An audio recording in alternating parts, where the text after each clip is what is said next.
Catus, Maximus here, this time with a review and service video, a basic service video. Try to keep this as short as possible, as well as a short demonstration of Makita's version of the Milwaukee whole hog.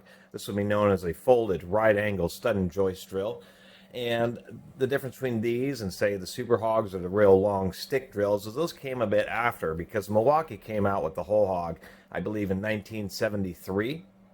And in the 80s, I believe Makita was the first competitor to actually come out with a similar model. And similar it is indeed, not just in style. I would say that overall it's not quite as physically heavy. I wouldn't say that it can be dropped from as far heights as, say, a Milwaukee whole hog, but it is still a pretty darn robust drill, and one of the best drills Makita's ever made. Now, early on, these were actually known as the DA4511. We can know how early on because for a long time, it's a little inconsistent recently, Makita dated their tools. This is the 5th month of 1985, and we can also tell by the black handle. This is not one of the very first units. One of the very first units actually did not have this little lock switch. It was just a plastic slide lever. I saw a photo of one of those. Wow, no wonder they changed that up so quickly. Whole hogs had an issue early in their life where they used a 1/2-inch spindle and it was getting bent too much. And by 1974, Milwaukee upgraded to a 5/8 spindle. This indeed does have a 5/8 spindle. I did probably pay just a little too much, $15 for this drill. I had a real hard time doing that, but I went ahead and threw caution to the wind. Actually, I'm totally kidding because there's some retailers. So the new model is the model 6300 or the 6301. People don't like them because they've integrated a clutch into them. People are saying that they're slipping too easily. So this is the older, tried and true, don't use it on a 20-foot ladder type of drill. It does do some of the Makita's proprietary stuff. They don't use a 3/4-inch pipe handle. They use it's a metric 12mm thread, and I'll have to get a long bolt to get a replacement side handle. The front handle, at least, is the same as the 6301s that are the current model. So I'll be able to get a replacement, probably for that too. One of the things that Milwaukee also did, but I think both these companies stopped doing, is on the older tools, they really did helicoil. Helicoil is where they drill out the aluminum and then put in steel threads. And yes, this is something that's done very often to make sure that you don't have the aluminum thread stripped out. So things known as thread inserts or thread repairs aren't always used in a repair situation. They're used in I really don't want it to strip out because they offset the load to a larger hole for a given fastener diameter. In aircraft, there are many places where helicoils are just part of the manufacturing process. We have this threads, they need to be extra strong in aluminum, so you put in steel thread inserts. Nice to see that on this drill. One thing I should mention is that it is easier than a whole hog to shift gears. And even though this looks pretty crusty and why it was so cheap, actually giving it a run, it's pretty good. Really, if you run in these old tools, just make sure they don't have a terrible smell. There's going to be sparking in the brushes, but just make sure there isn't like some catastrophic fireballs and lightning storms. And then give it a manual turn and try to feel the gears to see if there's any flat or stripped out parts. Surprisingly, this thing had probably sat on a shelf for many decades. Condensation caused quite a bit of corrosion on one side of the chuck, but not the other. And surprisingly enough, after soaking in some oil, this old chuck actually started to come back to life. So I was really surprised about that because it can be difficult to replace them. This Makita is old enough to where it does have a 5/8/16 threaded chuck with a counter-threaded or left-hand thread lock screw down the middle, so don't forget about that. And then once again, shifting gears is just click it and do that, and you're ready to go. So really did like that about this Makita. Definitely pretty stout. And you're not supposed to shift while they're running, but if it's coasting a little bit, it can make it easier. And so I did like that mechanism. Besides a little bit less than standard handles, was the era where Makita was really into using their own proprietary chucks. And that was always frustrating because they don't take Jacobs chuck keys. I'm going to have to order a Jacobs or find one online. I was able to dig up a key that's close enough to actually work, so I suppose I'll be okay. But it was one of the annoying things where Makita, just when they made the Jacobs knockoff chucks, that they used different dimensions it ended up being just a frustration because you just couldn't find proper keys for the drills. But this thing is pretty nice. I do like the old black handle Makitas. This one's kind of interesting where they do a impact wrench rocker switch. Not exactly sure why they implemented that.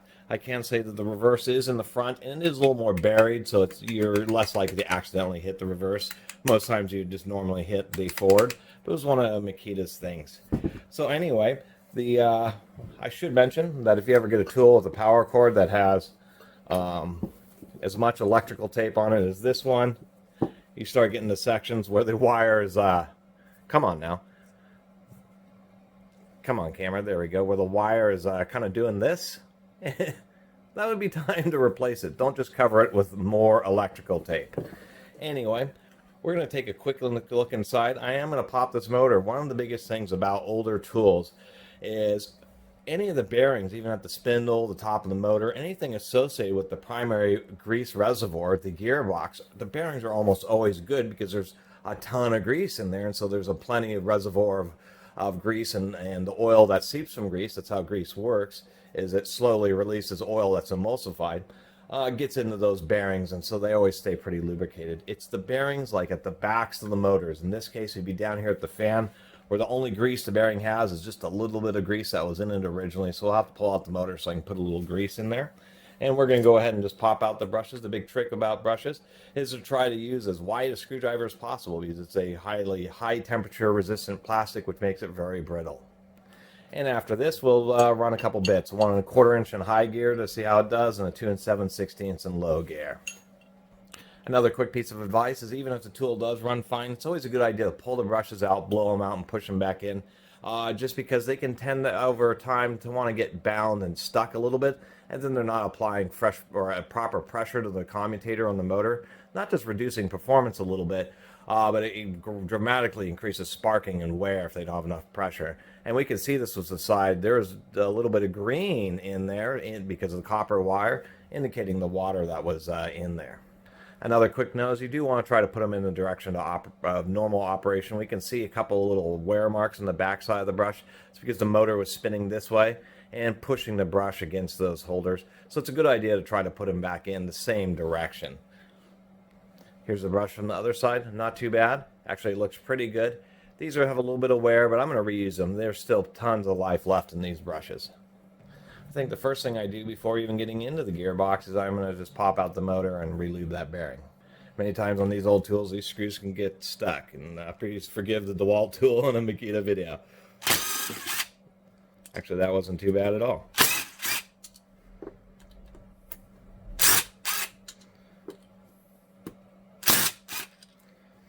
Just fine.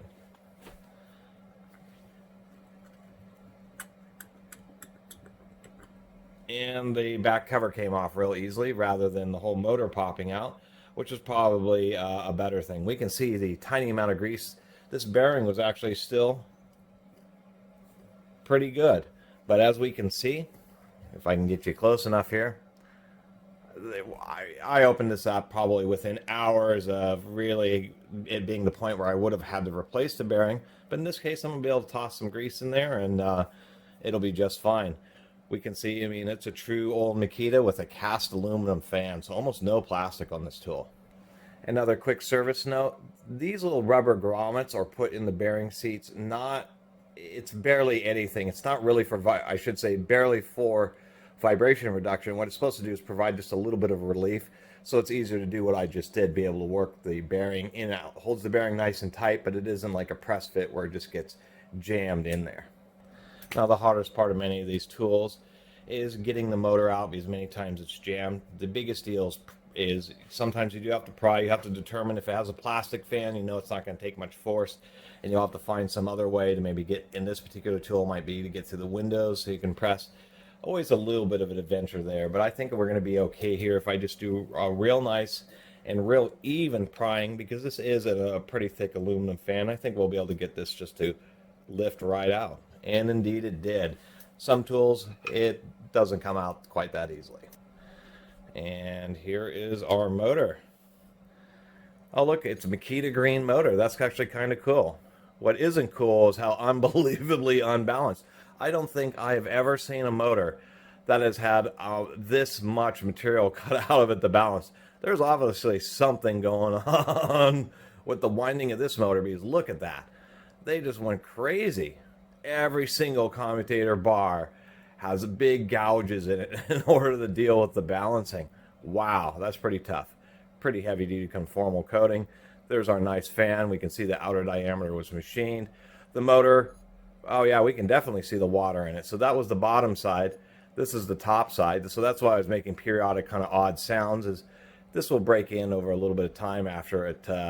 I get most of the water off, and we can see it's a little bit odd because the output spindle is next to the commutator, and usually it's next to the fan, but it's due to the folded nature of the drill. So the motor does run pretty smooth, but somebody had to do some work there. I do like the fact that we have welded contacts on there with some wrapping around the base of the wire, so that's a pretty nice classic Makita motor. Decent sized spindle. We can see that it is an 8-tooth, and it appears to maybe be, it's not 6mm, it's like a 7 or an 8mm spindle. It's reasonably sized, and this is going to be what usually wears out the first. So when checking these motor teeth, you just clean it up so you can see where the original unworn portion is, and you just see how worn it is, if there's a big shelf or a lip. Because many times on these small gears, particularly helical cut ones, they'll be pretty sharp on the ends of the teeth already just from the factory. And we can see this drill just from the difference of the flat there, and then, well, not drill, but gear. From the unworn portion to the worn portion, there's almost no difference. So very little wear on the highest wear component is a really good sign. I'm really happy to see that. And we can see some of the things that do make a Makita, some of the older ones nicer, is that they use pretty heavy duty socket head Phillips screws, but we can see that they have special lock washers on there that fold up around the flats and then have little folds down here so that they don't rattle loose. So it really was built to last. And it's kind of nice on this folded style drill that you can just do a motor service like this without even touching the rest of the gearbox. Let me go ahead and put a little grease in here, and then we'll take a look at the gears and do a little drill test after I place the power cord. Now that we did all that, let's take a quick look at the main gears. I'm probably not going to clean out all the grease, but I oftentimes don't use these enough. If I end up using a tool a ton, then I'll do that. And at some point in the future, I'll get into more tool restoration. I do like some of those videos and would like to do that. This would be a great candidate for a tool just to replace the chuck, and then the rest of the body and everything could be cleaned up pretty darn nicely. But let's get these screws out here. Let's take a look at these gears. Those weren't particularly tight. I'm kind of glad. These probably could have used a retightening. It's one thing you have to do, just so expansion and contraction and time. You'll want to periodically check the screws on your tools just to make sure they're nice and tight. I do like to try to get the fasteners in the same holes they came out of, even if they are the same, so I usually just try to lay them out in the same pattern. And here we have it. So we have needle bearings in the two top gears. We can see that it didn't have a ton of grease in there, but it wasn't really so bad. And then here's our gear train, and then here's one of the nice things I do like is that there is just a ton of ventilation for this motor. Just tons of air getting into there, helping also keep the housing a little bit cooler. This kind of looks like a clutch gear, so maybe they were just stouter in the older ones, but that's definitely just not a regular transfer gear. Oops, before I do that, so there's a reduction stage in low. This is just a transfer gear and an initial reduction because the motor spins so fast. It's helical cut. They use ball bearings to deal with the thrust loads, and then the rest of the gears are straight cut, so they don't need to worry about it. So that would be low gear. And then when you switch it to high gear, it just drops that down. And did I get it all the way in high gear? I did. And so when you drop it in the high gear, it just changes the transfer. Now you can see how much less the reduction is. And then when you go back into low, it just lifts that back up, and actually it's pretty nice and simple and easy design.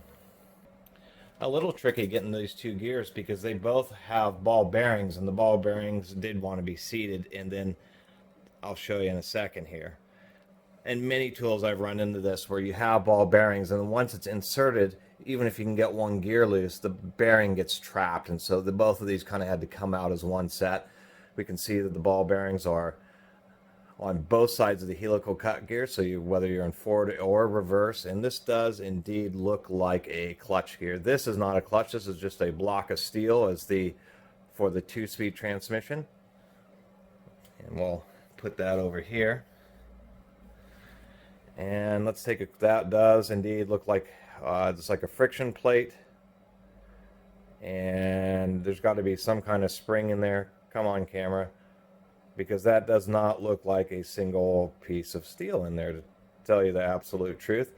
That looks like there's this gear, there's some type of washer, and another washer, and then something to apply a little bit of pressure there. Well, anybody watching a video with one of these Makita right angle drills with the clutch stripping, so after some close inspection, it's kind of hard to see. There's actually threads. This little nut, you can see 2 flats, that's like a bicycle cone. You would need a bicycle cone wrench to get in there. But what that is these are pressure plates, and the threads are on the end of the shaft, so it sucks it through, and it's just putting a bunch of pressure on each side of this bowl gear here. And so you can tighten that up if you end up having issues with this starting to slip. So it answers one question. These drills have, since 1985, have had clutches in them, and it is kind of nice. And 2, you can, shim them, put in a little bit more pressure, and be able to tighten them up if you have issues with them slipping, or be able to pop off that bearing, unscrew that nut, and disassemble it and totally clean it up, and then put it back together again. So kind of neat. It's a real simple, just friction clutch design using bronze washers as the friction material, and you can just tighten it up if it slips on you. So I really don't think that's a bad design idea at all. Kind of like the idea of this clutch, especially when it's one where it's like this, where it's something that you can adjust and modify if it isn't working out for you. Many clutch systems use like enclosed, they use springs, and it's very difficult to adjust them or do anything. If the clutch is slipping in the tool, then you just gotta get a new tool. Interestingly enough, even though it works similarly, if anybody's ever curious why these tools, the chuck, can rotate so much, it's so that you can get to all 3 chuck holes without the body interfering. That's why they have that strange kind of disconnected spindle operation. In this, the spindle does have 2 dogs, but in a Milwaukee whole hog, they're pretty large. When you pull off the top gear, you can just see them in there. This is actually internal, and so there are teeth on the inside of the low speed gear, or I should yes, that would be teeth in the bottom of the low speed gear, and teeth on the spindle, and then there are 2 dogs here and 2 dogs here. So when you go in the low, you're actually lifting up the big gear over the dog so that you get that high reduction ratio, that small gear to big gear. What happens is it disengages this top gear. So people are kind of wondering, how is it working? It switches which gear is idling. So when you're in low gear, this gear isn't connected. We can just spin it, and we have no issue, where this gear is actually locked up. But when we go into high speed, and it shifted pretty nice, what we can see now, where you can almost see, is now this bottom gear just spins freely. And it will spin idling, while this top gear is now the one that's engaged. And I kind of like this design just because you don't have a heavy spring tension on it. All right, I'm going to clean this up, get this back together. We'll talk about the cord. So I believe this is certainly the era of polycarbonate handles because of the machine thread screws in the plastic, indicating a harder plastic. And we do find something inside this black handle, a little bit of Makita green right there. Very happy to see that. As we can see, the wiring is not super complicated, but they do use crimp-on terminals. They are screwed on, so they are pretty robust, but we're going to have to, of course, crimp on some new terminals there onto the new wire. The wiring is almost always proprietary. I mean, you'll never buy one off the shelf unless it's like a skill saw wire for a skill saw that they will ever actually not require you to do something like put on new spade connectors or some kind of stuff. Pull those screws out for the retention. I believe these come with the 18 gauge. Almost all power tools, in my opinion, come with just a little bit underrated wiring. This is something I don't really understand, which is interesting, is that they have the primary power wires just crimped on with the interlink cables that then go to the switch. Maybe that's to ease servicing or something, but I'm not exactly sure why. There's extra length to be able to cut them off and restrip them and do new connectors. I just think that's a little bit odd. Here's the worst part about this is this ground wire that has to go up to the body. So I'm going to have to take this wire and just strip, I mean, a huge amount of insulation off of it just so I can have a long ground wire and then get those about the same length. And I've done a lot of pausing and cutting. And I kind of, to a degree, appreciate, because getting an old drill, just doing something as simple as relubing the bearings, taking the gearbox apart, redoing a wire. You've spent a couple hours, and gosh, you know, a modern construction worker, I mean, some of these tools end up getting thrown away because basically when you take the time of the parts to replace them and the actual labor to do it, it really isn't a good value. It just is only if you're really into the old tools, because otherwise you really are spending the same amount of money fixing an old one versus just getting a new one that has a warranty. And in this case with these Makitas, we can see that they've always had clutches, so that the deal with the new ones and the clutches slipping is they may just not have adjusted them the same. Alright, I went ahead and took the easy way out rather than re-crimping new connectors on. You can certainly do that. I reused the ground wire and just went ahead and used wire nuts, because that's the easy way out, and actually they're fine in this situation, especially when you have a ton of extra room in the handle. Alright, let's do some drilling. So the high-speed drill test, this time we're using a planter, which is a old stool, although there are apparently some other companies making a style like this. But this is really like a super aggressive type of combination auger and spade bit. It's pretty easy to jam, but we're at the 1200 RPM speed, so I should be able to hold it, and I'll brace it when I do the low RPM. And what I meant, I don't think I even really mentioned this, it's 1200 and 300 RPM at 7.5 amps. It's the very same as the Milwaukee 1675, 1676. So it should be the exact same power, essentially, as a whole hog, just not quite as heavy duty. But I still will hold this pretty securely, even with this bit. And we're going to see how it does in high speed at 1200 RPM.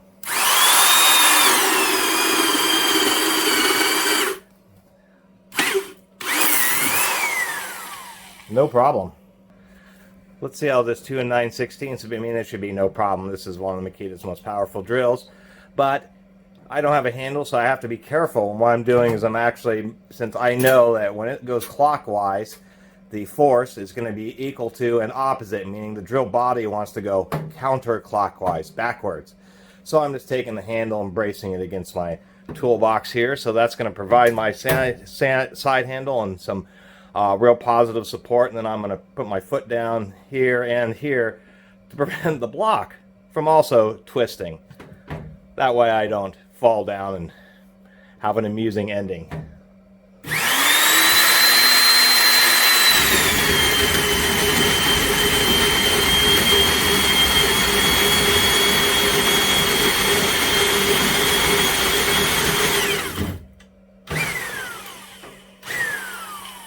That barely bogged down at all. This thing actually sounded beautiful doing that. That was kind of fun. Let's actually have one more run at it so you can get a nice hear for those gears.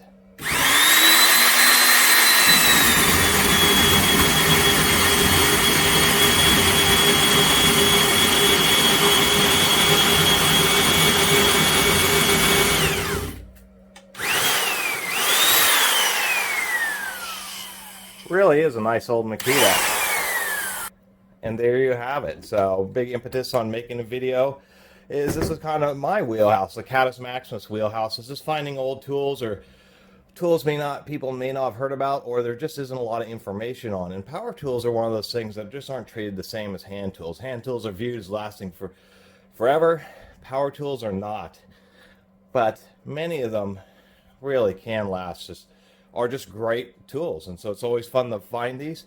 And like with the 4511 here, it's just a bit before the internet, and while I was searching around, not just YouTube or Google or whatever, there's just no videos. Just no videos about the DA 4511 and what the DA 6300 and 6301s actually were born from, and they're actually the same drill. If it ain't broke, don't fix it. Makita just changed the part number for some reason, and of course the handle color. But I always get excited to be able to make a video like this, even if they're a bit long. That way anybody who runs into one of these or may remembered them or anything like that, you know, what was Makita's counterpart, there's a nice video. That way you can have a just general idea of rewiring it, what it looks like inside there, the gearbox, the motor, most of the important stuff, and helps the tool aficionados out there. So I really appreciate everybody who's been watching and subscribing to the Catus Maximus channel. And if you haven't subscribed, please do. Until next time, Catus Maximus out.